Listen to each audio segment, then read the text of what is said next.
पढ़ेंगे English as a subject and language के बारे में और थोड़ा सा कॉन्सेप्ट बिल्डअप करेंगे स्पीकिंग स्किल को लेकर के, ठीक है। तो जैसे ही अगर बात होती है कि इंग्लिश है क्या, तो सबसे पहले ये समझिए कि इंग्लिश के बारे में आप जैसे जनरली जानते हैं कि वो सब्जेक्ट भी है और लैंग्वेज भी है। तो जब हम सब्जेक्ट के बारे में बात करते हैं तो सब्जेक्ट के केस में ग्रामेटिकल कॉन्सेप्ट से लेकर के सारा कुछ पढ़ना होता है, जबकि अगर इंग्लिश लैंग्वेज को लेकर के हम डिस्कस करें तो वो क्या होता है, टूल्स फॉर एक्सप्रेशन, है ना, जो हम अपनी भावनाओं को, एक्सप्रेशन को व्यक्त कर सकते हैं। और सबसे पहले जब भी अगर हम स्पीकिंग स्किल के बारे में बात करेंगे तो हम लोग में सिर्फ एक बात आना चाहिए कि जब भी अगर मान लो कि हमें, है ना, स्पीकिंग स्किल के केस में सबसे पहले कॉन्फिडेंट का होना जरूरी है ना, कॉन्फिडेंट। जैसे नहीं बोलते हैं कि हाँ मेरे अंदर में है, जुनून है ना, हम कर लेंगे, उतना कॉन्फिडेंट है, मैंने खुद पे विश्वास होना, आत्मविश्वास होना, उसी को कॉन्फिडेंस कहते हैं। आत्मविश्वास है, हम कर सकते हैं, आई कैन डू इट, है ना। एक होता है कि हम करेंगे ही, डिटर्मिनेशन, दृढ़ निश्चय, ठीक है। और कॉन्फिडेंट है, उसके बाद फिर क्या होता है, पब्लिक फेसिंग, है ना, पब्लिक फेसिंग, पब्लिक फेसिंग, इसमें भी होता है फेसिंग। सेकेंड हो गया, थर्ड आता है आई कॉन्टेक्ट।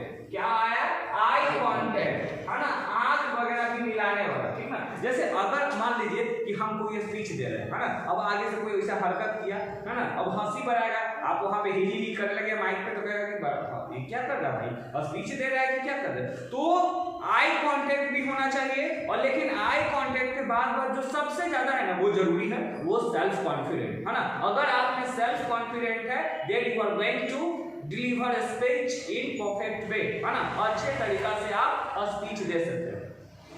जैसे मान लो कि अगर हमें टॉपिक दिया जाए कि सर आप ना ये बताइए, है ना, और नेशन बिल्डर के बारे में स्पीच दीजिए। हमें एक टॉपिक मिला है नेशन बिल्डर।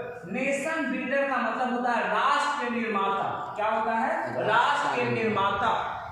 तो अगर हम इसमें सबसे पहले बोलेंगे, तो अगर मान लो कि आप स्कूल कैंपस पे दे रहे हैं तो हमें बोलना पड़ेगा, a very warm good morning to all of you, respected principal, dear teachers and all my schoolmates, myself, अगर सन्नी कुमार है तो Sunny Kumar, I stand before you to deliver a speech on the topic a student या as a nation builder, है ना, nation builder के topic पे हम speech देने जा रहे हैं।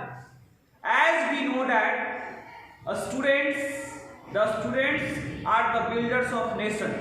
A student who devotes his full energy and time to study is a good son of his motherland. India needs a mentally, gently young men and women for the progress of country. If a student who devotes his full energy and time to study is a good son of his motherland. Generally, we see that some of the politicians and the perfect officer doesn't behave in proper way.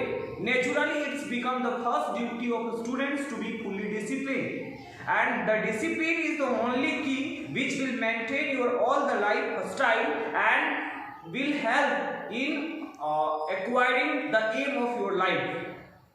Abdul Kalam said that the dream is not that we dream while sleeping, but dream is that which does not allow a person to sleep.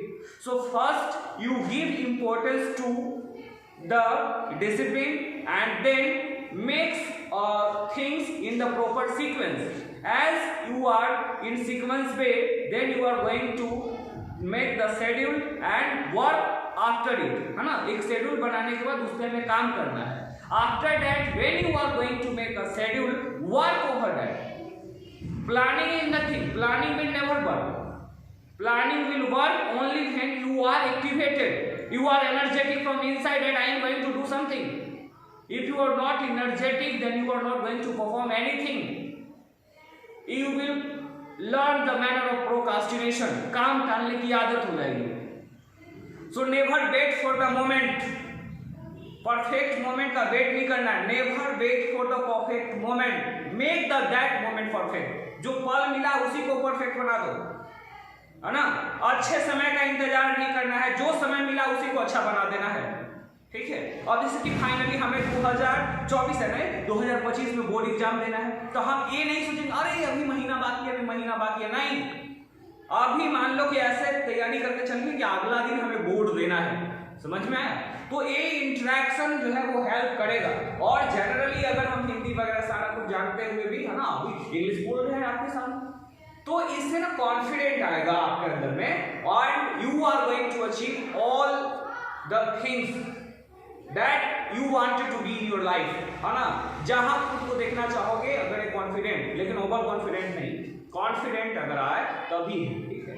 And that confident will create you something great in your life. So hard work, है ना, मेहनत ज्यादा करना है, determination, खुद से निश्चय लेना है, ठीक है ना, बिग एम, है ना, बड़ा लक्ष्य रखो, and work over it regularly, read, remember, revise, then you will get success.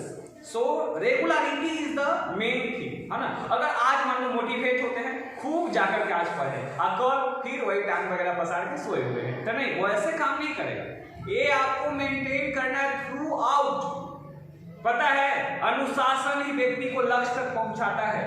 अब बोले कैसे सर? पीटी उषा, है ना, जानते हैं ना, उसको उड़न परी के नाम से जाना जाता है, धावक, सबसे तेज दौड़ने वाली। वो अपने आप को कठोर अनुशासन में रखे। जितना भी सक्सेसफुल इंसान है कहीं ना कहीं खुद को, अपने आप को अनुशासन के बंधनों से बांध करके रखा है।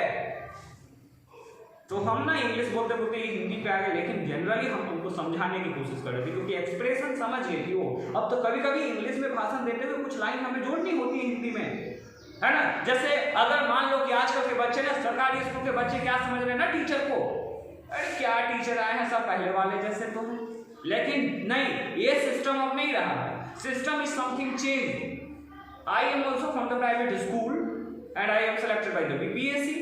Finally, I am teaching English and I have the potential to suggest each and every point, the benefits and the advantages of the teacher.